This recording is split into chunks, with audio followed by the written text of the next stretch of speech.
I need the key.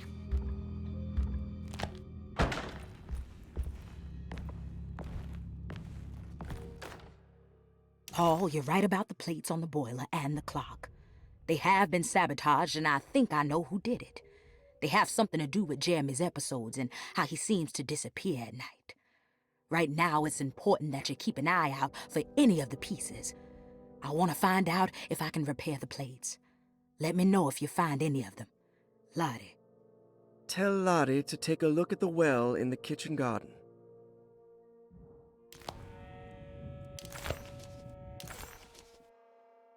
While Detective Conby was grateful to be back at Derceto, he was eager to test his hypothesis. After having suffered through that sinister world, dressed as the French Quarter, Jeremy's writing could be read much more literally. What if Jeremy used his talisman to actually visit those places he mentioned in the book? Conby felt certain that this was the answer. He wouldn't find Jeremy hiding inside Derceto. He would be in one of those other worlds.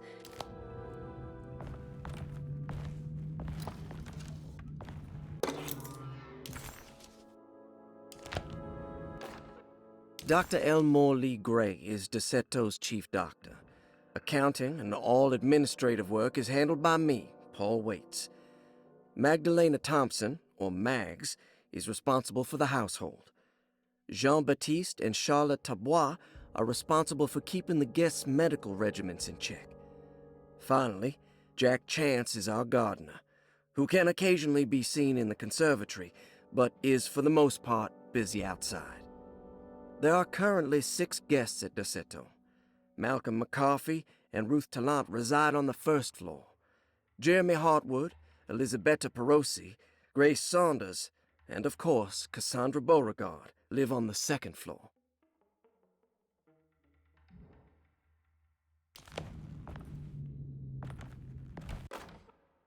Saw your notice in the boiler room.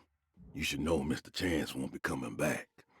I got no business being in there myself, but you can take a valve from the wine cellar if you want to try to stop the steam pouring out. Be careful.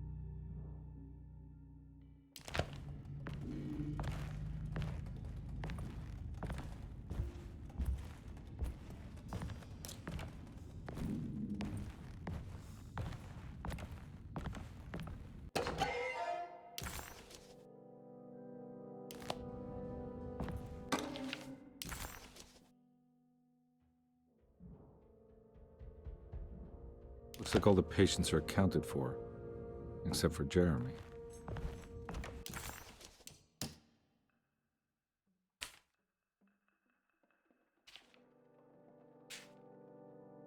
Cassandra Beauregard, the beloved author. Very exciting, isn't it? What do you want to put down for...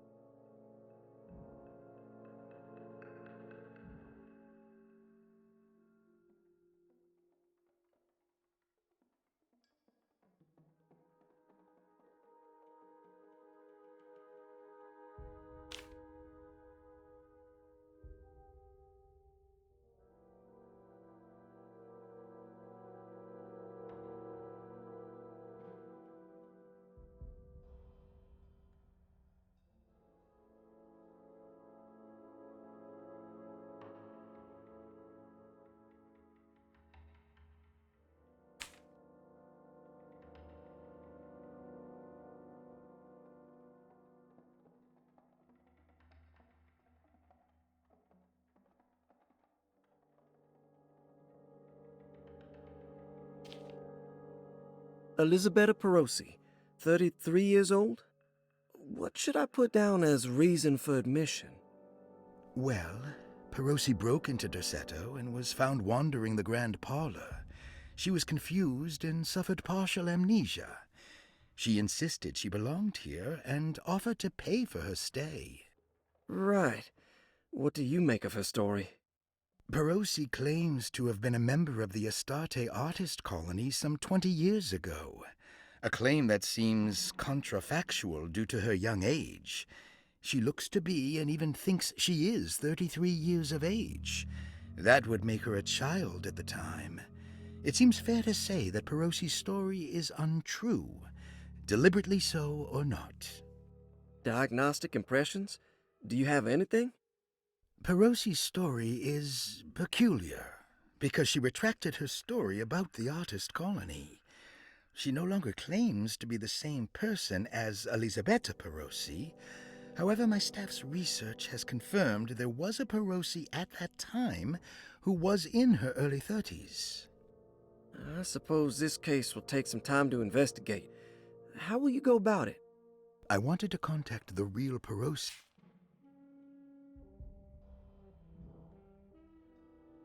Ruth Talon, 29 years of age. Reason for admission? Ruth's father wishes that his daughter be removed from New Orleans nightlife for the foreseeable future. He fears that her overly free spirit is tarnishing the family's reputation. Sounds simple enough.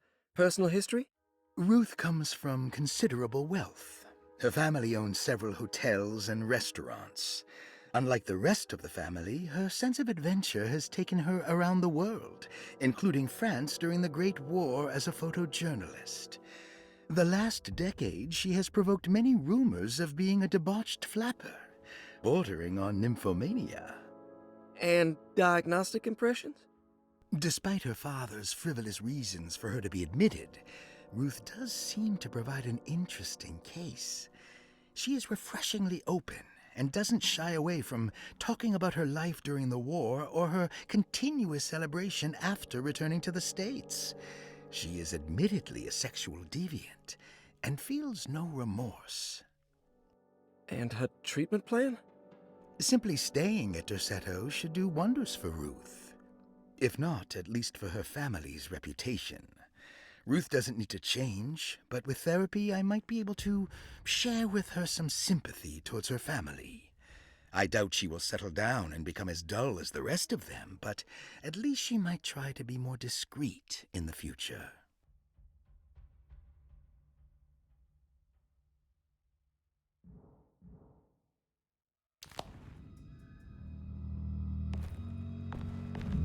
There's no way I can get into this thing. Better leave it alone.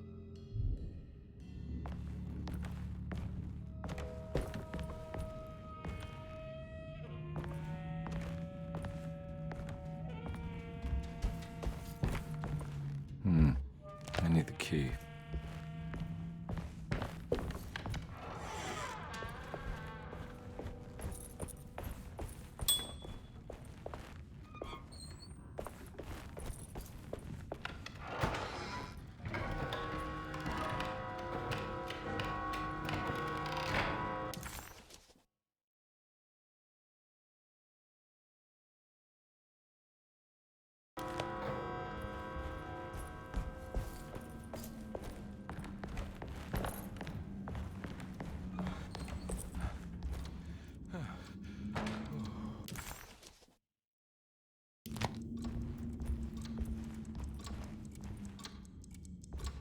Oh.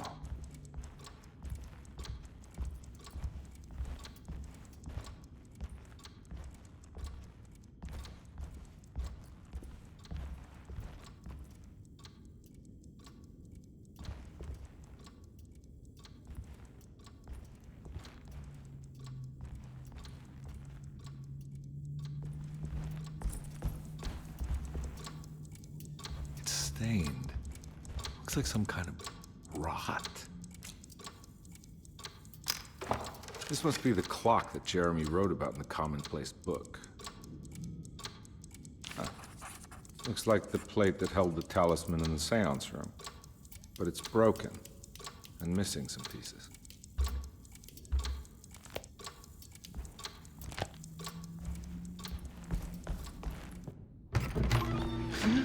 Yeah, sorry, Detective. Didn't mean to obstruct justice or anything. That's fine. You know, I'm kind of busy with my own case of a missing person. I was wondering if you've seen Grace, girl about yay high? Can't say that I have. Why are you asking? Well, I'm looking for her. Is she in trouble? No. She's just hiding somewhere. But we can't have a rascal like that running around unchecked at a time like this, you understand? Well, I haven't seen her. Well, let me know if you find her. I'll be around. I'll keep an eye out for your man, Jeremy. You scratch my back, Detective, and I'll scratch yours.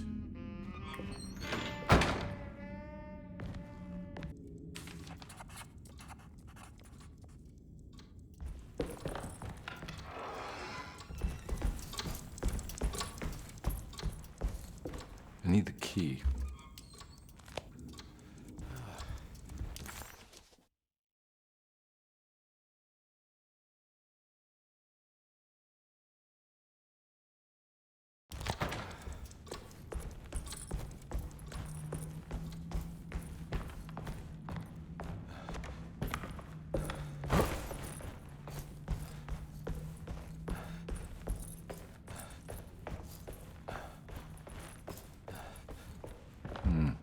I need the key.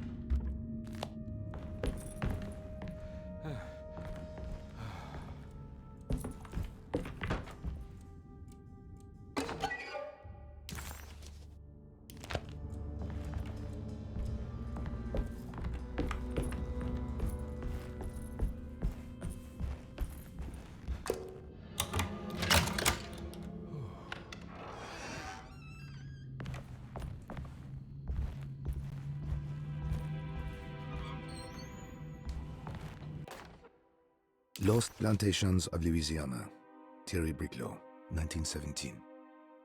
Derceto was a small plantation on the eastern shore of Lake Pontchartrain.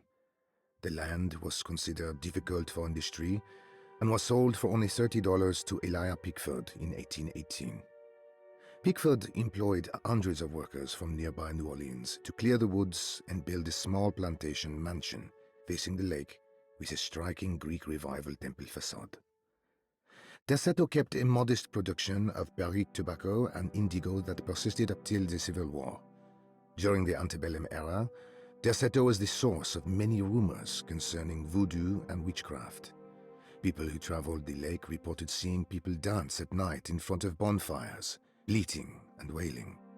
On June 17, 1862, Captain J.W. Norton of the Union Army recounts leading a raiding party from ships anchored in Lake Pontchartrain in order to seize control of Derceto and free the slaves working there. The captain was surprised to find the workers fighting back with unprecedented zeal. Norton's account describes these men and women as enraged with fanaticism.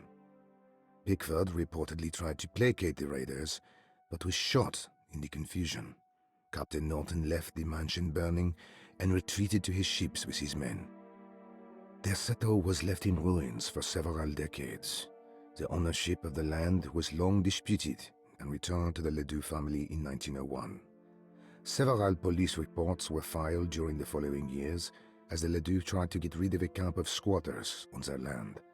The police made several visits to remove the trespassers, but the people kept returning. On November 1st, 1907, Inspector Legrasse of the police charged a deadly attack in order to save several children kidnapped by the squatters. Many were killed, and even more were jailed.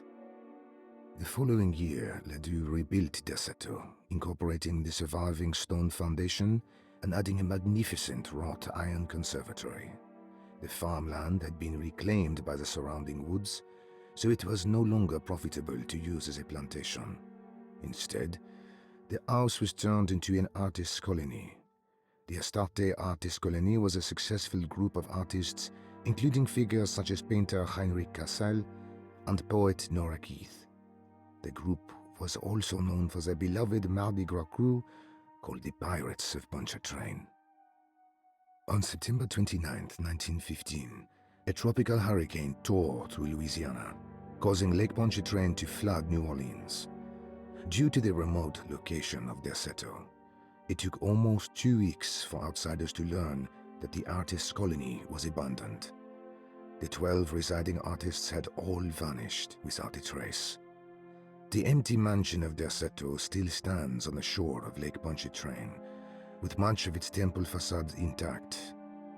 The Ledoux family currently has no intention of repairing the house.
What happened? Everything's normal again? Right.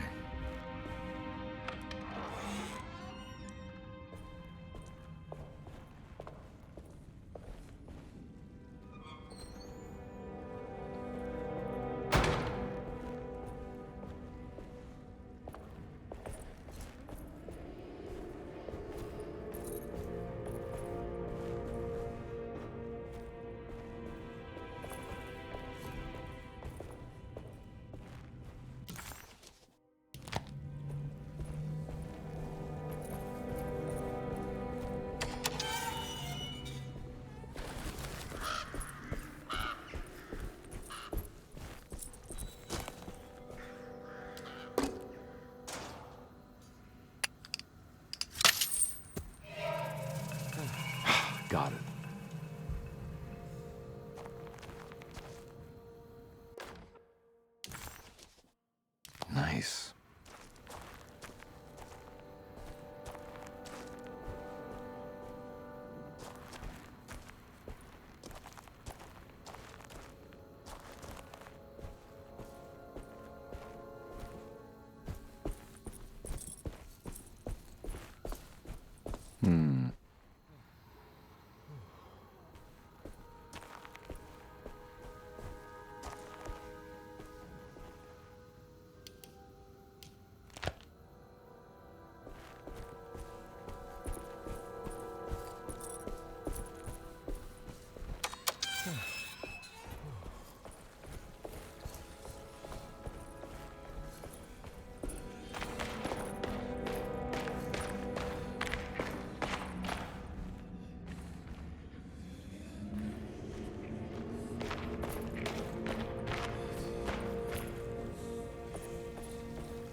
It's wedged shut.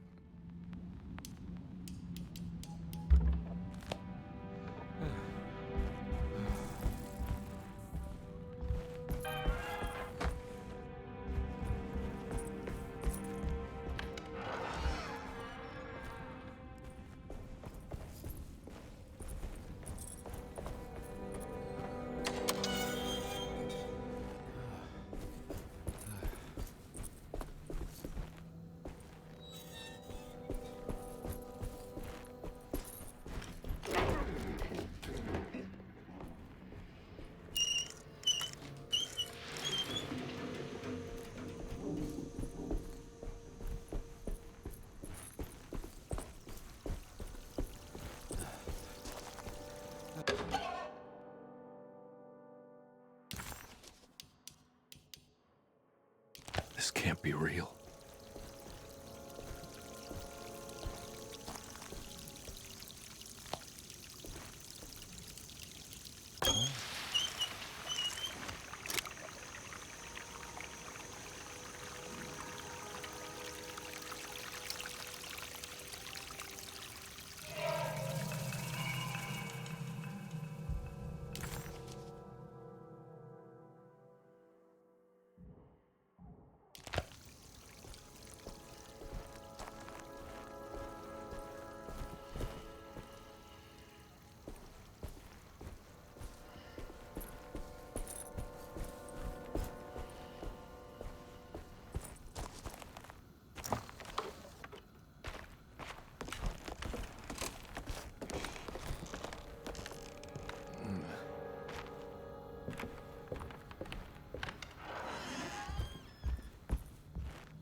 McCarthy reminded Detective Conby if it wasn't for the collection of peculiar statues, the old astronomical clock would draw every eye in the room. To Conby, it wasn't the intricate clockwork that stood out, but the odd-looking plate on the inside. It reminded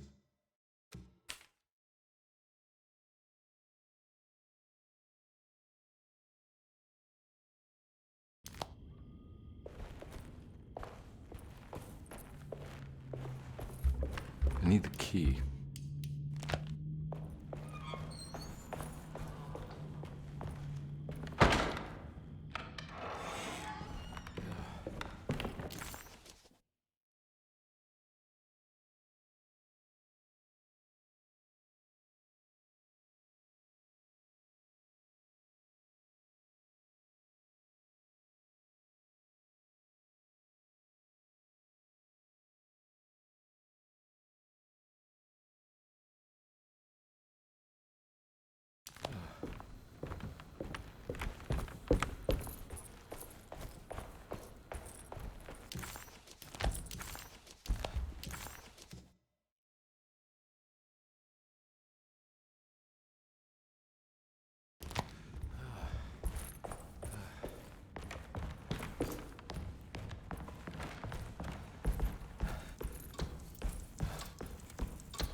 Looks like everything's back to normal here.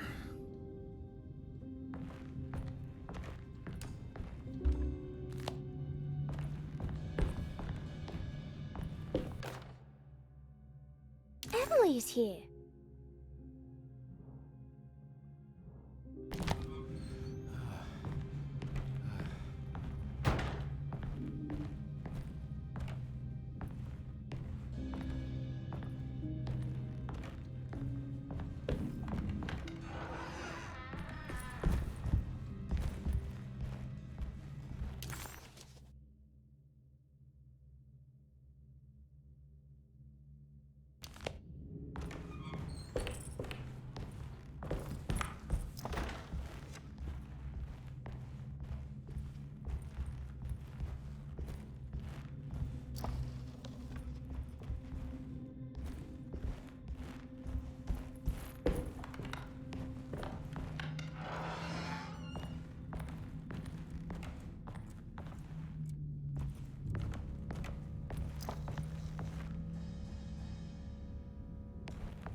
Huh.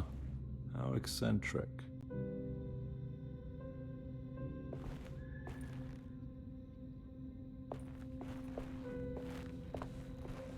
What are these symbols? Looks like alchemy, or star constellations.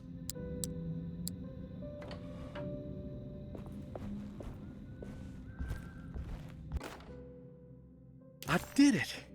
I crossed the thresholds to my intended destination without a focusing device. My talisman now knows these roads, and I have no need for the plates. I can find my way to Lafayette as easy as I find my own room. I visited the grave of my father and seen the oven waiting for me. Thank you for opening these doors. I now must summon my courage and go back to that hateful mound outside the oil rig. I hope you'll be feeling better when I return. Jeremy.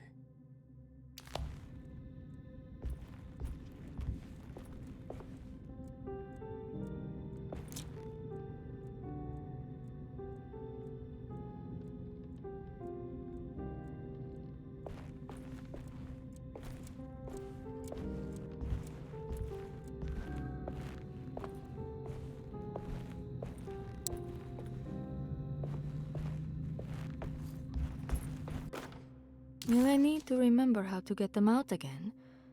They are locked up for good reason. I am sure she is still able to whisper the answer in the ears of the wrong people. But not for long. I will see her burned soon enough. That black goat will be sacrificed to put an end to it all. Then it will all be over. No more Derceto, and sadly, no Astarte. Those good pirates of Pontchartrain. May you still sail the lake, until you find the shores of Hali.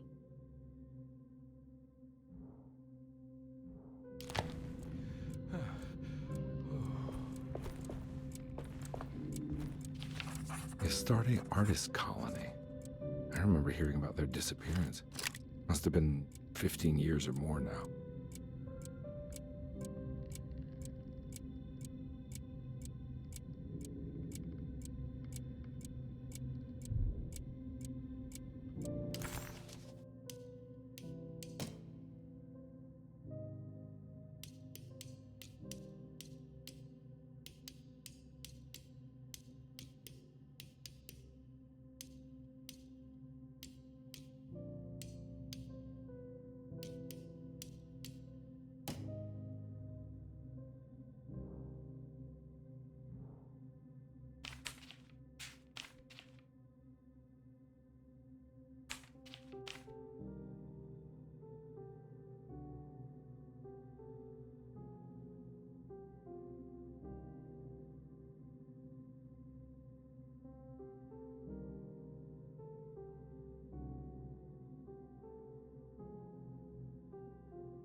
paintings got some grim-looking rot on them.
The simple astrology cipher was a favorite among the artists who lived in the house 20 years ago. They easily turned into numbers when needed, but also acted as signatures for the members, as there were only 12 of them.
Got it.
Detective Conby had a hard time understanding what had happened. It did feel similar to when he was pulled into the French Quarter, but with less power and purpose. Did he cause this, or was it something else? What the hell is going on?